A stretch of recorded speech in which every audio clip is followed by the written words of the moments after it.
And that's why they don't make flavoured paint anymore. Fair enough.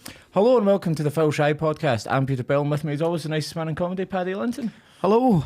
Yes, we're back. We had a wee break last week because it was the FA Cup, and quite frankly, well, we do care about it. We want our teams to win it, but we don't care enough to do a podcast on it. So it's been a while since we were last on here, and the biggest news that's came out in that time is the fact that Jurgen Klopp is going to leave at the end of the season. No. It's a loss, mate. It's a loss for the Premier League. And if there's talk that he might take another club. Yeah, I know. Like he might just retire, which would be a loss for football. Aye, yeah, because whether you like him or not, and I tend to err on the side of not liking him. Aye. He's a character. Aye. It's like he's entertainment, man. It's like I'm slightly depressed about the decline of Jose Mourinho. Aye. Because when he was good and he was a dickhead, but it was fun to watch. It was a character in the game. So, and it's the same with Klopp. Like, don't get me wrong, when I watched that turnaround against Barcelona and I was like, this is fucking amazing. Aye. And what his interview afterwards, like, where he said, oh, it doesn't matter, all the kids are in bed, the boys were fucking amazing and stuff like that. It was just like really passionate and great. Aye. But when he loses, he is a bit of an arsehole. Aye. But his face is entertainment, mate. Just give it or that pattern, man. His face isn't his face anymore. He can rotate his teeth 90 degrees, man. It's amazing. It looks like he's tanned on his eckies. Like when you see some of the stills, his photos, you're like, Christ, man. Like, imagine him with the recce jaw. People would chew through steel, big man. Klopp's chops. We'll talk about the kind of achievements he's got at Liverpool, just to summarise. I mean, you're watching a fucking Premier League podcast, you probably know them all, but his win percentage at Liverpool is 62%, yep. which is ridiculously high. I know people who don't like football or don't know it that well won't know that's ridiculously high, but winning 62% of your games is insane. It's mental. He's got, this season, it's 69.44% win percentage. Yeah. It's, again, madness. And that's from Transfermarkt, and it includes what's just happened at the weekender. His time at Liverpool, he's won every single trophy available to him. So Premier League, FA Cup, League Cup, Community Shield, Champions League, Super Cup, Club World Cup. Amazing. The only one he hasn't is the Europa League, which he'll probably win this season, because he's never been in the Europa League before. Aye. He's also done a fair amount of transfer business. Not all of it brilliant, but the ones that worked really fucking worked. Aye. So you think Mo Salah, Mane, Firmino, Becker, Alisson, Van Dijk, Robertson for like 12 million quid. Like, aye, some crazy fucking business in there. But there's also some shite, like Loris Karius. Oh. And I forgot he did this. Stephen Cocker. Oh, that's right, aye. Or is it Coker? I don't know. Cocker, mate, Cocker. What the fuck were you thinking about? But Arthur Melo obviously didn't work, and Naby Keita, not as bad as other ones, but yeah, it wasn't that good. 9 Manager of the Month awards, again pretty good. 2 FIFA Coach of the Year awards, a whole host of individual media outlets and all that giving him awards as well. Aye. And he's like that comeback, one of the greatest comebacks in Champions League history. When he turned over Messi's Barcelona, they were 3-0. 3-0, and it was back in the days when away goal was still a thing. So like they lost 3-0 away. So all Barcelona had to do was come and score at Anfield, and that was in death. Yeah, 100%. And they managed to win the game 4-0. And it's one of my favourite games of football. Like, just after a game like that, it doesn't matter if you support Liverpool, Barca. Like, just after a game like that, this is the best sport in the world. Man. 100%. Like, it's so good, man. Especially with that cheeky wee Divock Origi goal where Trent takes the corner early. But the ball boy should get an assist for it. Yeah. The ball boy quickly launches the ball. And like the first game at the Nou Camp as well, side note, Messi scores one of the greatest free kicks I've ever seen in my entire life. It was just incredible. What else? Obviously, he beat Man United 7-0. He's pasted them a good few times, but that's something that Liverpool fans will hold on to. Obviously, the most important thing he did for Liverpool was win their first league in 30 years. It was just a shame it was during the COVID times. Yeah. They never got to do it in front of a packed Anfield. Yeah, but I mean, it just gives all the other fat clubs fans the chance to go, it doesn't count, and that's worth it just to see Liverpool fans get COVID pissed off. What else is there? I mean, the only thing you could really say against him is that he has won every single trophy, but he has only won all those trophies once. He's not retained any of them. But again, that's not really his fault. He was up against the juggernaut. The competition, aye. That the is Pep's Man City. So yeah, because I reckon if Man City weren't so strong, the two of the seasons they finished second, I think they finished with 96 and 97 points. Yeah. Which will win you the league every other year apart from those years. Well, that's it. What can you do? Because obviously there are teams with that kind of financial power, like Chelsea and now Newcastle, although they haven't been able to use it yet. But when you've got that financial power, and for me, the best manager in the world, arguably the greatest all time. Yeah, exactly. I'm a guy that wins a trophy every 25 games. Like, what can you do? No. It's almost impossible. So he will go down as a Liverpool legend, quite rightly. I don't know how many managers have managed to win everything available to them. Yeah. But where does he sit in the overall Premier League? You know, the pantheon of great managers there. Because when you sent me that thing where like there was a question like, is he a better manager than Arsene Wenger? Like, absolutely not. So like, I want to make it clear, I wasn't asking this question, right? No, it was a thing. It was a social media post where people were debating about whether Jurgen Klopp has a better Premier League legacy than Arsene Wenger. Nah.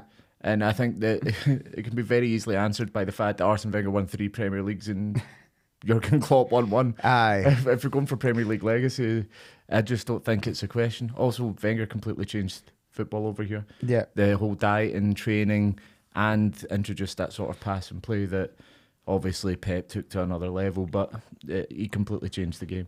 Although Klopp, you've got to say, he was probably the first one to bring gegenpressing over here. Yeah. And it worked brilliantly. And although most teams try and copy City, there are a lot of teams that try and play that way now. Right. Leeds United did it, but that was Bielsa more than Marsh. More than try to copy what Klopp was doing, because Bielsa was doing it for years and years and years. Where would you rank him then? Because obviously Fergie is the GOAT. Yeah.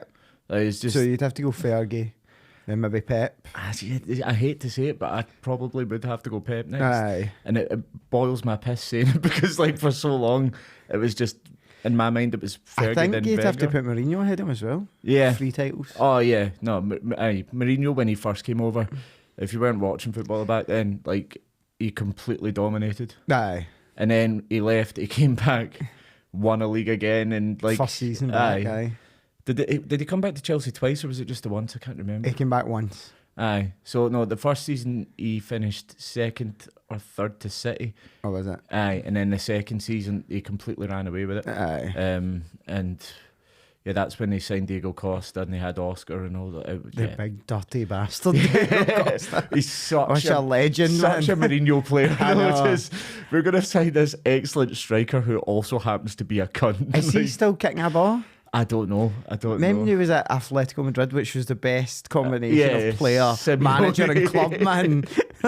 He is Atletico Madrid. And then he made the wild decision, like I think it was in the run-up to the World Cup in 2014, where it made sense because Spain had just won Euros, World Cup Euros, and he picked Spain over Brazil, and I think Spain went out the group stage in that one, pretty much straight away. Although at least he didn't get hammered 7-1 by Germany. Oh. So yeah, he's one of the best managers in the Premier League era, undoubtedly. But I think there's a few that would come before him: Fergie, Pep, Mourinho, Wenger. Maybe he'd be in after that. But, aye. So top 5 still pretty good. So. The league will be weaker without Minute, undoubtedly. Aye, like just for entertainment. Like some of these press conferences are fucking hilarious. Aye. Like have you seen where the guy's like sitting down and he's put out his laptop and he turns to his mate and he's like, "Oh, I've got brain fog," and he's like, "How come you're allowed to say that?" And he's like, "What?" And he's like, "Brain fuck." He's like, "I said brain fog, mate." He's like, "Sounds the same to me." What the fuck is a brain fuck? I also love the idea of Jurgen Klopp starting a sentence with "How come?" How come?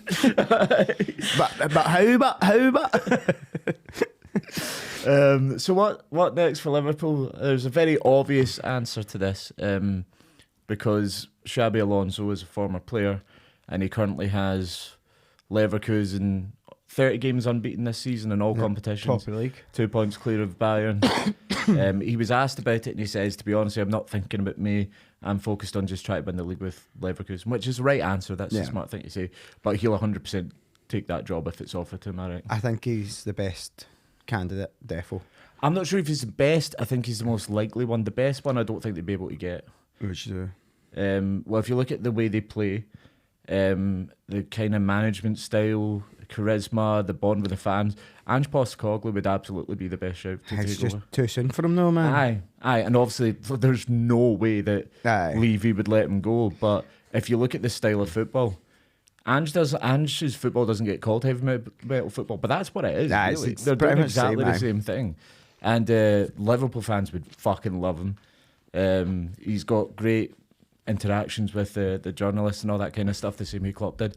So he would make sense as well.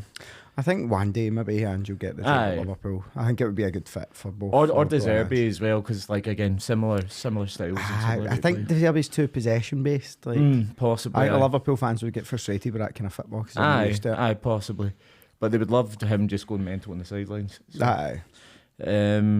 What else? Oh yeah. So what next for Klopp if he's going to take a year out or a day after he said he was quitting at the end of the season, Xavi said he was stepping down at the end of the season at Barca, and that raised a few eyebrows. Yeah, I think it'd be good if he went if he could try and revive Barca back to former glories. Yeah. And he can work with not a restricted budget, but he did a good job of selling and then reinvesting that money well. And Barcelona will have to do that if they're going to bring anyone in. But the likelihood is, he says he wants to take at least a year out. Yep. Germany, Nagelsmann's contract is only till the end of the Euros. Aye. So kind of it's like semi-retirement and at national team management. Yeah. So exactly. So he's saying he's too tired for continuing with Liverpool. Germany would make perfect sense for him. He'd get to go back home. You know, I think it'd be a job that he'd really like. Someone was saying to me, "Do you think he'll go to Bayern?" And I was like, I don't know. I think he's too in with Dortmund. And like, well, look at Tuchel, he did it. And I was like, it's a bit different though with Klopp. He won 2 Bundesliga titles with Borussia Dortmund. It's not like he's got unfinished business in the Bundesliga. Yeah. There's nothing left for him to do over there really. I think he won the Pokal as well and the Super Cup. So I think he has done everything he can in Germany. So probably German manager next, but you never know. Ancelotti will probably be leaving Real Madrid relatively soon, become Brazil manager. If he goes there, then the world's just fucked. Because how many times has Ancelotti been the Real Madrid manager? I know. Is it like 5 times or something? It's the same as Zidane. Zidane's left like 3 times. It's like, see, really top end clubs with lots of money. They just have like Ancelotti in a glass case, and it's just break the glass in case of emergency. Like Chelsea goes to him, and then he wins the league. I mean, he's just a fantastic manager. So it's apart from that 6 months he spent at Everton, that was insane. Oh, he actually did quite well in that role. I know, but like it was just a mental move from like, why would you go to fucking Everton? He goes to Everton and brings in James Rodriguez, and it's just like, what is going on? What happened? No wonder you went fucking bankrupt. Okay, what other big news? Oh, Rashford getting into trouble for going on a wee night out in Belfast. Aye. And then pulling a sickie. Aye, rattling old tequilas. Aye. Just can't do that these days as a football player, man. No, not at all. I mean, you haven't been able to do that, since Arsene Wenger came out to Arsenal. Aye. Obviously, Arsenal were known for being like pissheads before he came in. Aye. Like Ray Parlour and Tony Adams and all that. Having a whiskey at half time. Calming their Jake shakes. So... Tony Adams and the Jake shakes. I would not like to see him in a hangover. Oh fuck, man. Or Martin Keown. But yeah, it's just one of those things. Like, I know he's done a lot of good stuff. Like the stuff he did for helping to end food poverty. Well, not end food poverty, it's still going on thanks to the Tories, but doing all that work to try and help out and all that kind of shit. You're just like, mate, this is really out of order. Aye, especially with how bad he's been playing. Aye. How bad Man United have been. Aye. Like, it makes and that his behaviour's been fucking erratic this whole season. And it makes that wee mouthy celebration look all the dafter now, mate. Like, you can't say, stop talking about me, stop criticising me, and then go and do something like that, man. Like, and then be rattling Jaeger bombs. And the thing is, I think what he did is worse than what Sancho did. And there's been no real significant punishment for Marcus Rashford. And it's not the first time he's got into trouble as well. Yeah. I can't remember what it was last time. Was it showing up late for training or... I think he showed up late for a game or training or something and was like benched for a week. So he's got priors with this kind of stuff. Apparently get fined 650 grand. Yeah, to him that's 2 weeks' wages. Aye, exactly. Like it's pure obscene, man. Don't get me wrong, if I called in sick and I got fined 2 weeks' wages, I'd be fucking raging. Oh, I would have it. But I don't know. I think Ten Hag could probably have done more there because it just doesn't see it. If it was Fergie or Van Gaal in charge of United, he'd be probably gone. He'd probably just put him up for sale. I'm not saying United should do that, but if you want to be a successful club, sometimes you need a bastard in charge. Aye, get rid of him. Other news, rumours that Pochettino might be sacked if he loses to Aston Villa. What's the score? Are they playing the now? Aye. Up to date. So, I'll check. So just to contextualise that a bit more, they're winning 2-0, so you're safe. Must have, it's just like a full fucking boxes of lemons in the dugout, man. He's went full ham on the fucking lemons. Oh, drink lemonade. That's inside the Lucozade balls instead of water. They're in 11th. They're 15 points behind 4th. They're still in touch with the Conference League and the Europa League places, but there's an element of they brought in so many new players, but all the background staff got changed when the new owners came in. The players are quite young. There's a lot of turmoil at the club. Are they expecting too much if they're thinking of sacking him already, or should Poch be given time to try and mould that team more? I think he should be given time. Aye. Like, you can't give somebody like a squad of like 30 players that they don't know, and just be like fucking go and do something with him. Because like it doesn't matter how much they spent on him. Most of it wasn't him that like brought these players in, and like thingy, I think it won't serve them well to bring in a new manager. Oh no, because they've got all these players that like, because the market value for most of these players is fucking plummet. Like half for most of them at least. Well, and the thing is, Poch is notorious. Like at Tottenham, his thing was having a very small squad. Yeah, and now he's got like 500s of the cut. 500 maniacs. So you just got to give him time and let him run the club the way he sees fit. And then maybe you'll get second in the league, or third in a 2-horse race. If they were to get rid of him, who do you think they would go for as a replacement? Bear in mind, they do love snatching people from under Liverpool's noses. So Xabi Alonso. Maybe. I don't know. Like, I don't know what manager would go to Chelsea. Ancelotti again. It could be Ancelotti. Mourinho, well, Mourinho is available. Mourinho. People are talking about that, you know, which is just mad to me. Like, if he does that, although he's been like talking about how he has unfinished business in England, and I think he's trying to eye up the Manchester United job. He's scoping for Man U or Newcastle. Whatever one comes Ten first. Hag is still Man United manager. They're not looking for one. Newcastle, of course, you said you'd be happy with that. So I'd take it. Like, the football will be terrible, but you win stuff. Like, I'm not saying you win stuff, but it'll get you into the Champions League. Yeah, and his football wasn't always terrible as well. Like, they did play some good stuff at times. They had like Robin and Duff on the wings. They were quite good to watch. There was also a very brief rumour that Arteta was going to go at the end of the season, and then both him and the club came out and said, yeah, that's nonsense. It's probably just born out of the Xavi thing. He used to very briefly be at Barcelona, and if he was available, he'd probably go there. But I don't really see that happening. I don't, and I have no idea who Arsenal would line up to replace him. Probably Nagelsmann from Germany. But De Zerbi would do the best for Arsenal. De Zerbi, yeah. And there's style of football, and there's no way Brighton could stop them from getting him. What else do we have? Well, this isn't really news, but I did it last week with the Dundee United thing, so you're going to get it again.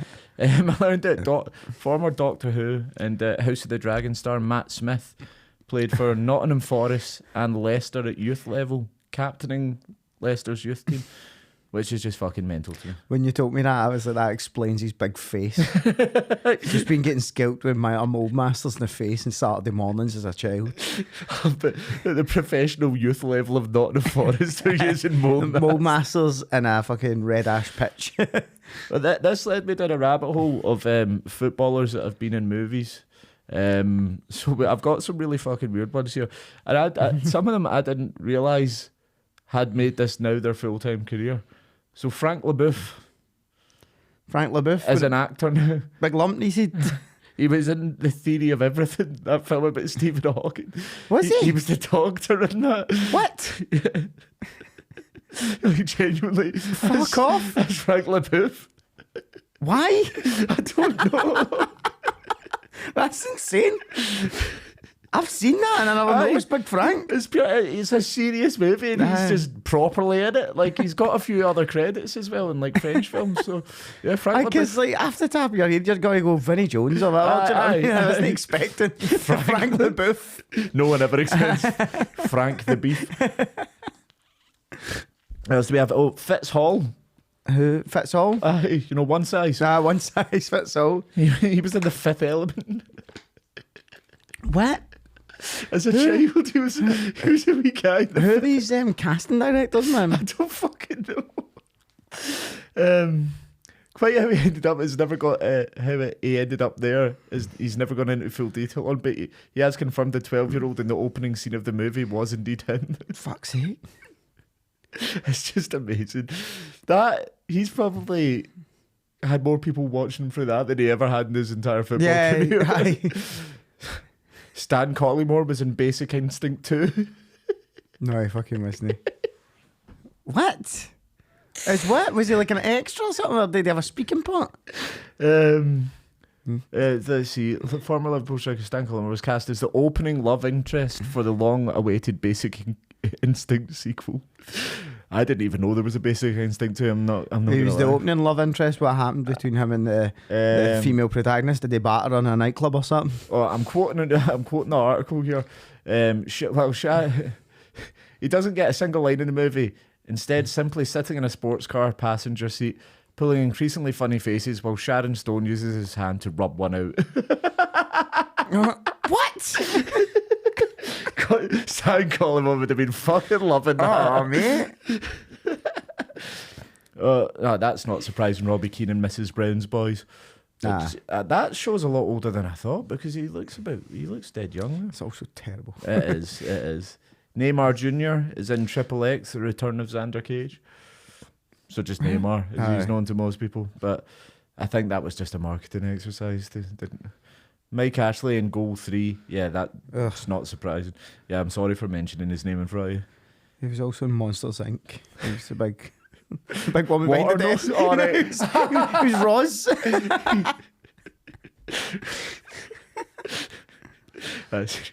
David Beckham in King Arthur. Yeah, I knew that one. Let's see if there's any other decent ones in here. Ian Wright. I've never heard of the film Gun of the Black Sun, but it's Sun S-U-N, by the way. It's not just a racist thing. I made a face there. Olivier Giroud is in Spider-Man Into the Spider-Verse. That is mental. He does look like a movie star though, so fair enough. Yeah. He looks more like a movie star than fucking Frank LaBeouf, let's put it that way. What role did he play? I think it was just a voiceover thing, I'm not sure. That sounds like a yeah, the Green Goblin is voiced by Olivier Giroud in it.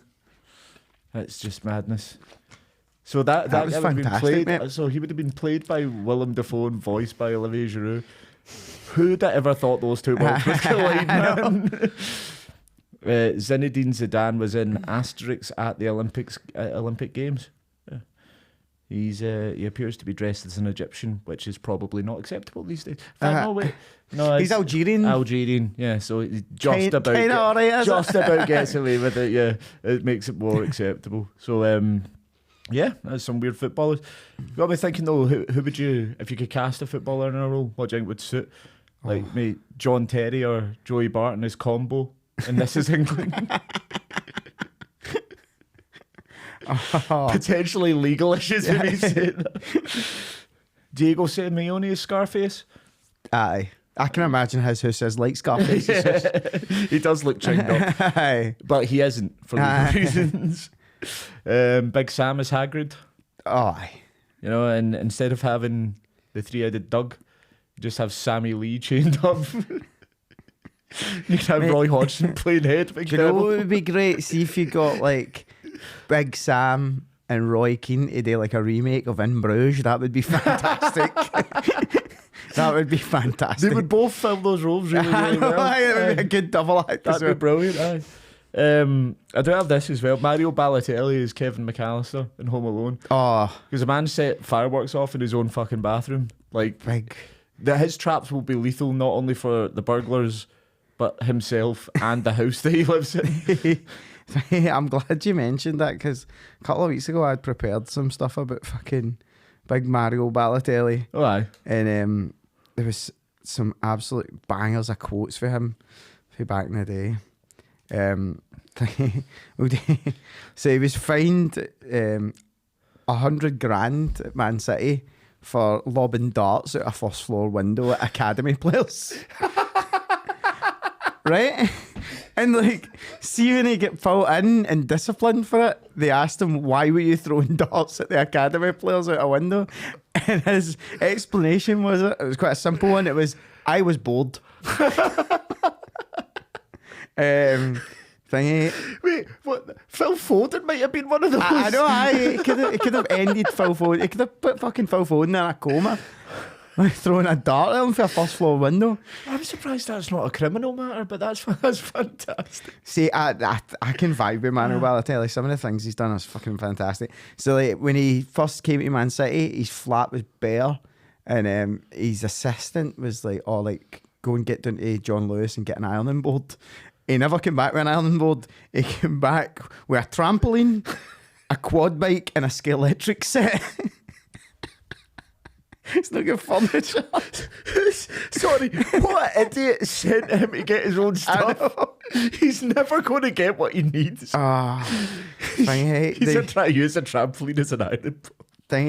Can you remember why he left Inter? Why he get patched for Inter? Well, so when he moved to City, or is this when he? No, because he went back to. It was after City. He was at Inter. So he played for Inter with was Mourinho. it AC first? And Aye. Right. But while he played for Inter, he did an interview wearing an AC Milan top while he's an Inter player. And while he was at Inter, he got booked in a Champions League game. It's a Mourinho story. It's amazing. So like, he got booked in the first half of a Champions League game, and he was the only fit striker. And Mourinho spent 14 out of the 15-minute half-time team talk just saying to Mario Balotelli, please don't get sent off. We've not got any other strikers. Just please don't get sent off. He obviously did get sent off. Can you guess what minute it was? 48. 46. First minute of the second half, he gets sent off. And then, you remember when he scored that screamer against Germany in the Euro 2012? Yeah. And he took his top off. It was quite a muted celebration. And he was asked by the Italian media, like, why didn't you like celebrate more?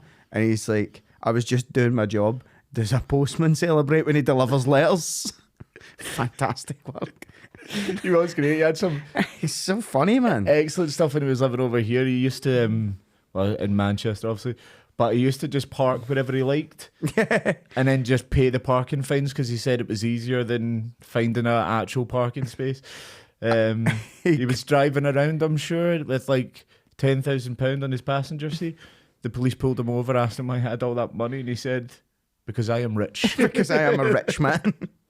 And then obviously set fireworks off in his bathroom. Did he know right off a Lamborghini and just leave it? Yeah, he did, yeah. Like he wrote off an Lamborghini in a tunnel or something and then just left. In a tunnel. Just phoned a taxi. We'll guess. Yeah, but he was very generous as well. I'm sure I remember around Christmas he would just drive around in his car just throwing money at people. Like, there was a story he saw a wee guy getting battered and he jumped out and gave him honours. Like, saw a wee guy getting bullied. I feel like 5 or 6 boys, they jumped and gave him kicked fuck out a bunch of bullies. I don't know how that's managed to remind me of Bobo Baldi, but it has, right? Big Bo, I can see Big Bo. He was injured, so he wasn't playing. and but he had like his leg was in a cast or something. He had crutches. He saw a woman getting mugged, and he jumped out his car, and whilst leg in a cast with crutches, chased the muggers off down the street. Nothing more terrifying than a pissed off Bobo Baldi, let me tell you that. Right, I'll need to get. What was next? Do we have anything else on in the news section? Because I don't think we do. No, I think it's just onto the big games. On to the big games. 2 seconds then, because I've fucking gone on to a different thing in my emails. Because it's too big to put in my notes, this shit, you know. What's the first game? It will be Arsenal Liverpool, won't it? Of course. Yeah, okay, so here we go. Arsenal Liverpool. What a fucking result. Nah. I'm very happy. And that I'm not only just wearing my Arsenal shirt because we actually won this weekend. Going into this game, I wasn't optimistic at all. I said to you a score draw, but that was me. That was the best I could hope for. You were hoping for a score draw. Because I've still got it in my head. Like every time we go to play one of the big teams, I still feel like we're just going to lose because it was so long. If we played City or United or Liverpool or Chelsea, they always just managed to win. And Arsenal's form getting into this game wasn't great either, no, was it? no. I think they'd won. They beat. Who did they gave someone a scumping recently? I can't remember who that was. Oh, Crystal Palace. That's it. But aside from that, they'd been on really poor form, and so I was just going into this thinking a draw would be fine. But I probably don't need to have that anymore. Arsenal's record against the top 6 teams this season is they're unbeaten. They've won 3 and drawn 3. And last season they got some decent results against them. Obviously not against City, but it wasn't that bad. So I probably don't need to be that afraid. 4 points taken off Liverpool as well, which is massive. Yeah, it is. And I mean, I'm not expecting us to beat City when they go to the Etihad, but you never know. If Rodri's out. There's a few key games now, like obviously Liverpool, City, Anfield. Yeah, that's massive for Arsenal. Yeah, and then absolutely. like when Arsenal play City, that's massive for Liverpool. Aye, no, 100%. And like you said, it's also because I'm a Scotland fan. I know. I've been an Arsenal and Scotland fan. You're like, we're gonna fuck us. It just happens so often, like. And there'll be standout ones as well, like the 8-2, like Man United and stuff like that. It just never seemed to pull it together in league games against the top teams. So obviously they'd win FA Cups and stuff like that every now and then, but they just never seem to do it in the league. I'm pretty sure last season it wasn't even the big games at Fuckcheese. It was stupid games against like Southampton and stuff like that. Well, the City games were also very important in that, because if they'd got results in the City games, it takes points off them, and it would have gone at least to the last day in that way. But it's nice to know that when we're going into a big match against one of the big teams, I don't really need to be shouting myself anymore. But I still will be, because it's just ingrained in me. I think performances like the weekend will help though.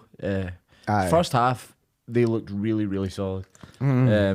Controlled all the play. They pressed so aggressively into Liverpool's faces. They actually played like Liverpool. And they were quite physical for an Arsenal team. Yeah. You know, something you associate with Arsenal. But they were like leaving a bit on players, and like every 50-50 they were like throwing themselves into them, which was nice to see, because usually Arsenal you could be accused of being a bit soft over the years. Yeah. So they were getting a bit in your face. I think Declan Rice was doing a great job of cutting off the channels to the forwards. Yeah, I thought so. I was surprised it went to Jorginho, who also had a very good game. Yeah. But the way he covered everything, and then he would quickly distribute the ball to either Jorginho or go straight to Odegaard to kickstart the attack. But he covered every blade of grass. It was very like he didn't get a shout in when we were mentioning who could be the signing of the season at the start, just because we thought it's an unglamorous position to play, so it probably wouldn't be him. But genuinely, for impact on the team, there's very few Arsenal people win the league, then there's very few signings I think that have happened this season that have been as important as he has been to Arsenal. Because if he isn't in that team, they definitely wouldn't have won 3-1 on Sunday. They would have probably not beaten Man United, because he got the goal that put them ahead, right, and then forced them to come on. There's so many other games. It's not just goals he scores. it's him dragging them by the scruff of the neck. I think was it 2 down to Chelsea? Yeah. He scores the first goal that gets him back. That's right, if he mows it. He's a real leader in that area of the pitch. And he's taken to the club as much as they've taken to him. So he's a really important player there.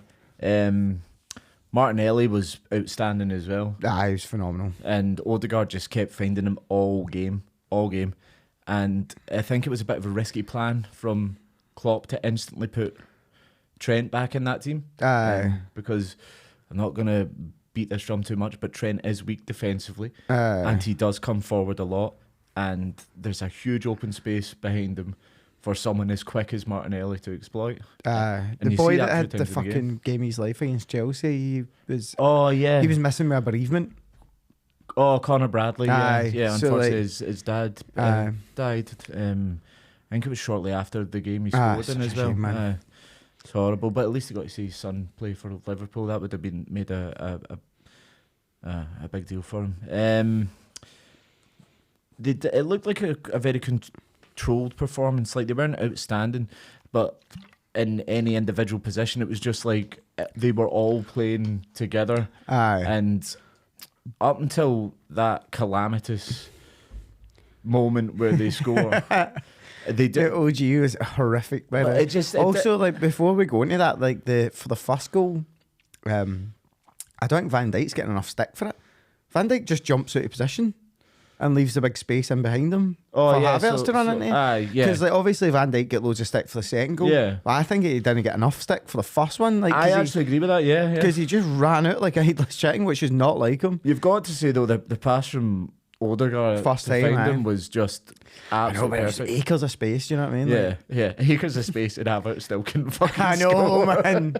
It was fortunate that Saka was there to be fair, mop it up. Like, they did that a lot in this game. Anytime they got the ball forward, the forward line, all of them were just on it. They were all just going. Like, in a similar way to Firmino, Mane and Salah back in the day. So there was never a chance of those guys not being up alongside him. And it was an easy finish for Saka at that point. He missed a bit of a sitter as well. Yeah, the cross from Martinelli, because like that's one of the times the ball gets played over, and he just knocks it past Kanate, and he's got no chance in hell of catching him at all. And he puts in a really good cross. And if it's anyone other than Saka in the middle trying to get a header on that, probably would have gone in. But he's not a header. He's not going to score many headers. No. So the Liverpool equaliser, I think that there's blame to be shared around for this one. I think Saliba definitely should be clearing that before that happens. But Raya, when he sees it, Saliba isn't clearing just it. Needs to clear everything. Clear it out. Like, hit everything. Hit the ball. Hit your own defender. Hit their player. Just hit everything, or just jump on the ball. Whatever. Even if you get away and indirect free kick, if Saliba's touched it, whatever, just do something. Like, you need to make an action. The goalkeeper would probably get protected anyway. I know. Fine. So yeah, I think both of them should do better. And it's so bizarre. It's like that with Van Dijk as well, because Saliba makes so few mistakes. Like when he does make one, it's like, what the fuck? Like, same with Van Dijk and Alisson for Arsenal's second goal. I feel like Alisson shouldn't get as much blame because he does try and kick the ball, but like because Martinelli shoulders Van Dijk, he actually kicks Van Dijk on the hip. So he doesn't like just flail past the ball. Like, he was going to strike the ball, he just hit Van Dijk instead because he's been pushed. I know, but it looked hilarious. And it's weird because their communication has been so good through the entire time they've been there, and it just looked like there was no knowledge of what the other person was doing at all. Van Dijk, don't let the ball bounce, fuck's sake, man. I know. Sitting there giving advice to one of the best. Don't let it bounce, mate. That's what I heard in primary 2. So a couple of really calamitous, embarrassing goals, but I mean, I think Arsenal gifted that to Liverpool, and then Liverpool felt, well, you've given us one, so we give you one back. So the penalty claim. What one? McAllister on Havertz. Nah, I think if it'd been given, it won't get overturned. It's the same like conversation we have like every other week. Like, I think if it's given, doesn't get overturned. But if it's not given, it's not going to get given. I'm not particularly. It would have been soft. It would have been soft, but you can see the case for it. You can see why Havertz wants If anything, it was one of those ones where it looked more like a penalty in real time than it did when it was on VAR. Do you know what I mean? But I think if the ref had gave it, I don't think there was enough evidence to overturn it. Because he has come in, he has made contact. He missed the ball. He hasn't got the ball. So, but you could argue that it's not really enough to bring the player down. And like we've said before, it is a contact sport. So the fact that he's touched it isn't really enough to just go, no, it's a penalty. I think more Arsenal fans would have been annoyed if the game hadn't gone the way it did. I said that to you. I messaged you at half time. I was like, watch for like a pure mental VAR decision in the second half. Yeah. It was like quite an entertaining game. Yeah, it was. Like, it lived up to the hype. Not the most entertaining of the weekend, but we will get on to that. After getting a lead, Arsenal went into a much more rigid style. Like we said, we'd been pressing the entire game. Couldn't keep that up though. 4-3-3 had been the sort of like way they were playing up until that point. As soon as they go in front, they go 4-4-2.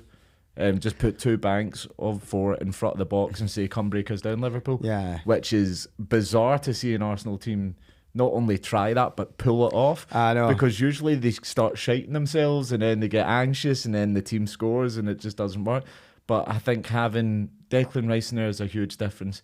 And Jorginho, so that when they do get the ball back and they have to play out, the way he was breaking through the press of Liverpool constantly just worked really well.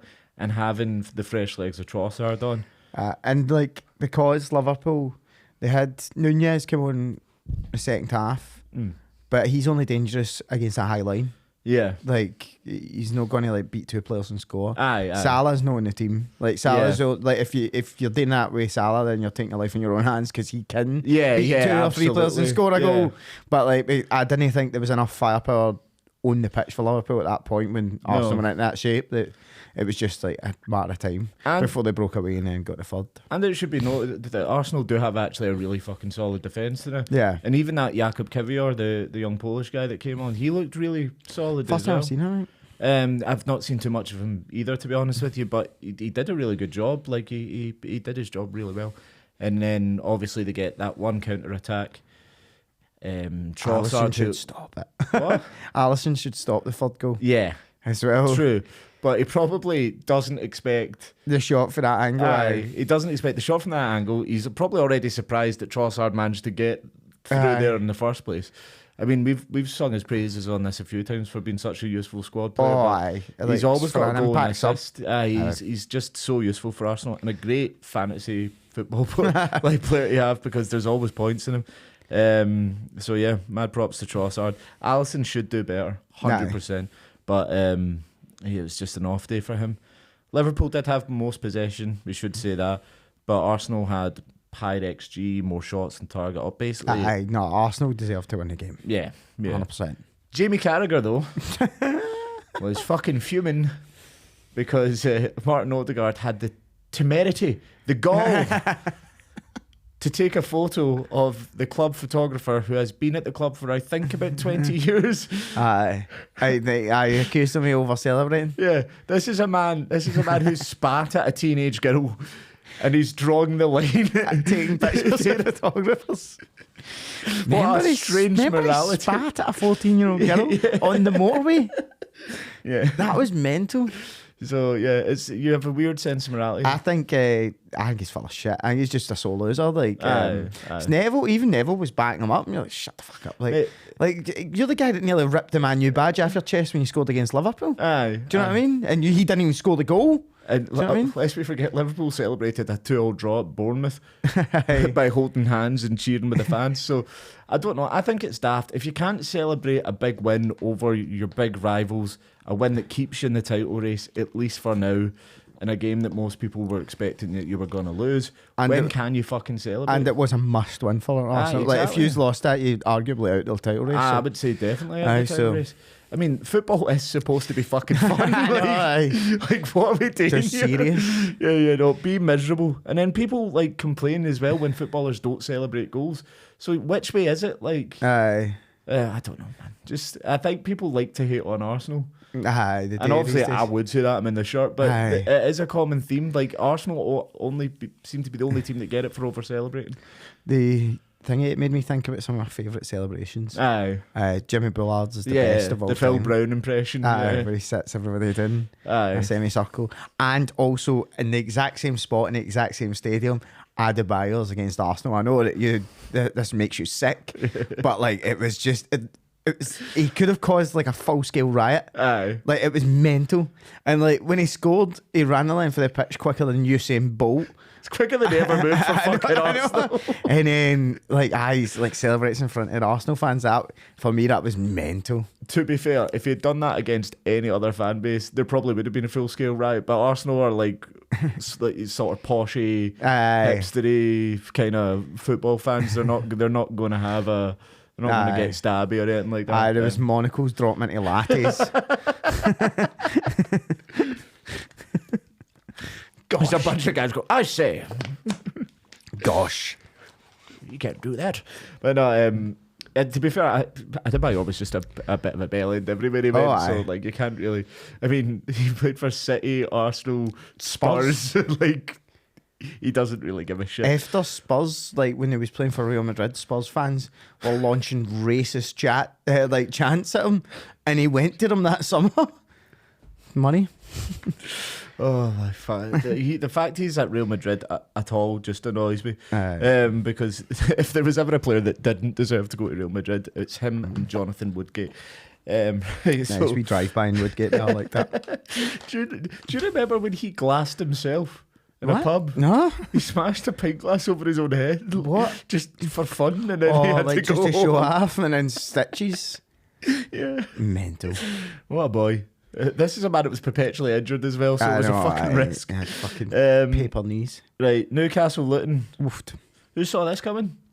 This being the highlight of the weekend, but it was a bloody good game of football. That was mental. Straight away, Trippier showing why £13 million was an insult. Aye. That cross, I mean, straight into the path of Longstaff. Aye. And as you see that kind of run that Longstaff made, like your Uncle Joe, he does it a lot. Aye, Joe Linton. And Bruno, like where you arrive late into the box so that all the defence is already set up, they think they've got everyone covered, and then there's just an extra man on the edge of the box. Frank Lampard being the king of it. Zidane. Yes, well, to be fair, Zidane probably skinned everyone in the first place, but yeah, Lampard in the Premier League, that's how he scored so many goals. And decently finished from Longstaff, but the thing is, running is what he will always give you because it's his club. He's a boyhood fan. And, he's not the best. I don't think there's a guy that looks more Geordie than him. That's true. You can just look at his face and go like, he punches horses, man. He punches horses. Is it not a Geordie comedian that does the celebration, the head, like he does an imitation of the header in the celebration because he really looks like a Longstaff. Luton, no, they got a good equaliser. They actually played some really good football in general in this game, but I think it was the first goal they scored the free kick and the two headers. Yeah. So that was like a brilliant piece of like set piece delivery. Hit it to the back post, get it headed back across, so that the defenders then have to turn around and change the position altogether. I still think Newcastle should do better with it because Osho is completely unmarked. Yep. But and you've got Botman and Shard on, which is the two defenders you would want.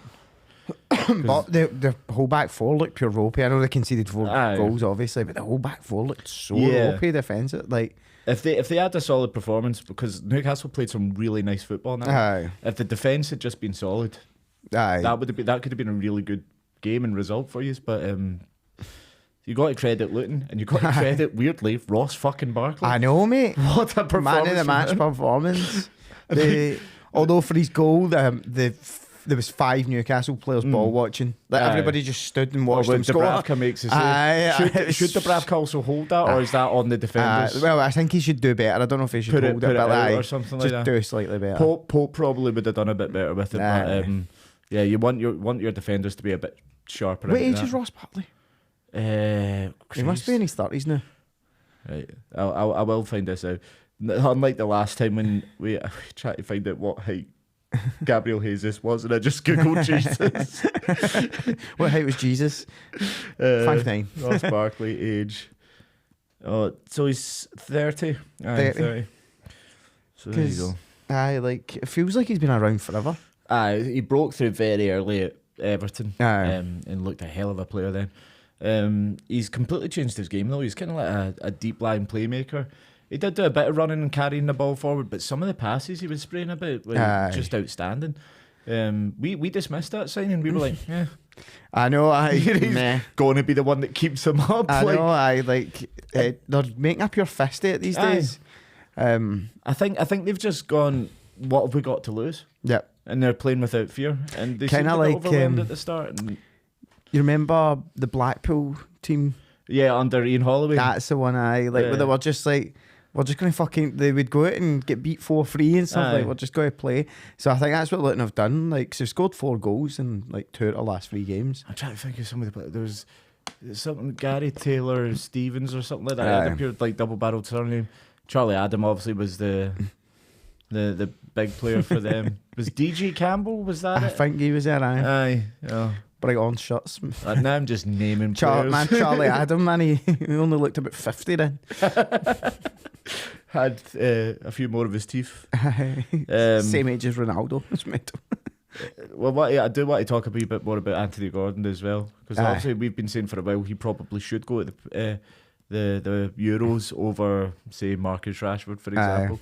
And again, in this game, that run, obviously he doesn't get the goal, but he does absolutely. How many, like, he scored so many? He scored a goal like that against Man City. It was pretty much the exact same, except he finished it. Aye. But like, see, when he gets 1-on-1 with a fullback, he wins a foot race every time. And like, it's not just that, he's constantly running. Like, he's always looking for the ball. He's always tracking back. Like, just puts in fucking yards, man. And like we say, he's got a bit of an edge to him. He's got a bit of a dickish element. He'll hit somebody if he needs to. He'll rile people up. And in tournament football, you can get someone sent off like that. That's a big advantage for a one-off game, you know. Aye. So I'd take him if. He's making a very good case for it. I mean, someone on Match of the Day was trying to make the case for Ross Barkley, which is fucking insane. Like, calm yourself right down now. You know, sorry, Declan Rice, Jude Bellingham. I know you have been brilliant, but we're going to take Barkers along. Is there anything else we like to say about this game? Because we've got a couple more we want to talk about. Dan Burn, it's just not good enough. I hate to say it, I know, like, but it's just not good enough to play left back. Yeah, I mean, if anyone's wondering why that was, apparently, if a foul starts outside the box but continues in, the referee has to. It's so frustrating to watch as well, because he's just let it's go. So obvious. It's so obvious. Like, just don't stop. Like he's already passed you. You can see he's trying to do it. He's trying to. He's trying to stop himself. But like the amount of times he just get like absolutely done for pace. Like, it was brutal. He was a big player for you last season as well. But no, I prefer him at centre back. Yeah, like he's like 7 foot. But like the annoying thing is, like, fucking Livramento's on the bench. And he comes on and then gets like a fucking assist. There could be some, maybe he's got a muscle strain or he's tired. But it was just it was brutal. Like, and you could see that was Luton's plan, was just like ping the ball in behind him. I mean, well done, Luton. And they're 17th, a couple of points clear, with potential further deductions for Everton and Forest. They've got a really good chance of staying up. And the thing is, at this rate, the way they're playing, the confidence they got, they might not even need that. They might just be able to stay up without, like, obviously Everton's point deduction so far is already helping, but they might not need any more that are coming. They could just stay up because we're good enough. That would be class. That would be such an achievement. That might get Rob Edwards manager of the fucking year. Chelsea Wolves. Yep. So Wolf beats Lemon in the world's strangest rock paper scissors game. But Chelsea looked really off the boil. Wolves were pressing all the time. Yeah, they didn't stop running, and they forced mistakes from Chelsea. Chelsea were poor. There's no denying that. They were sloppy with their passes. They didn't look on their game at all. But a lot of that was forced by just how relentless Wolves were in the press. And I remember at this, I think halfway through the first half, going, they're going to tire out. They can't keep this up the whole game, and they managed to do it. It was very, very impressive.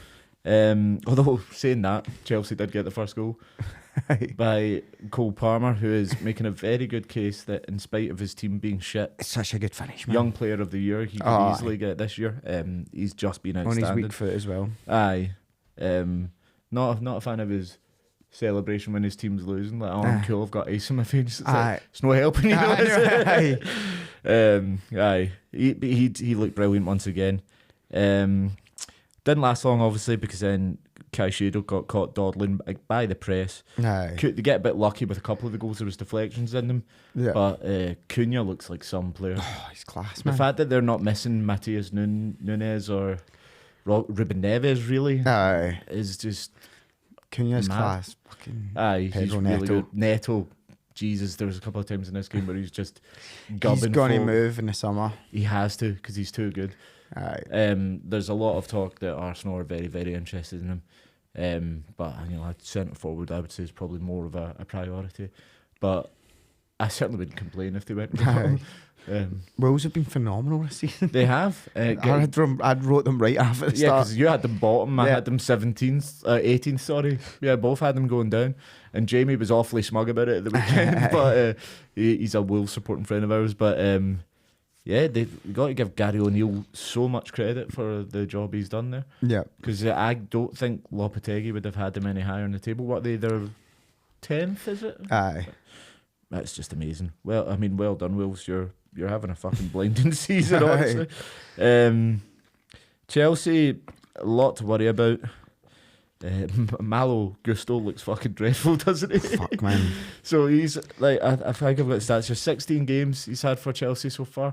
He's got 5 yellow cards, 1 red. Probably he should have had 2 reds because there was another very dodgy challenge that he'd done that he got away with, and then he gives a penalty away in this game. I don't know what he's thinking trying to make that tackle because he's never getting the ball. He's horrific, man. He He's is. so horrific. And it's just, I don't know if it's just every time I happen to watch him that he makes a stupid decision like that, It's or if every he's doing game. Aye, Yeah. it's every game, mate. Like, he's just terrible. Poch is just 'Cause like, why have you bought him? Aye, you need to get fucking Reece James fit, man. Aye. That is their big problem because he's also a leader for them, being the captain. Yeah. But I get the principle of buy young talent, develop them, sell them for more money. I use it on Football Manager all the time.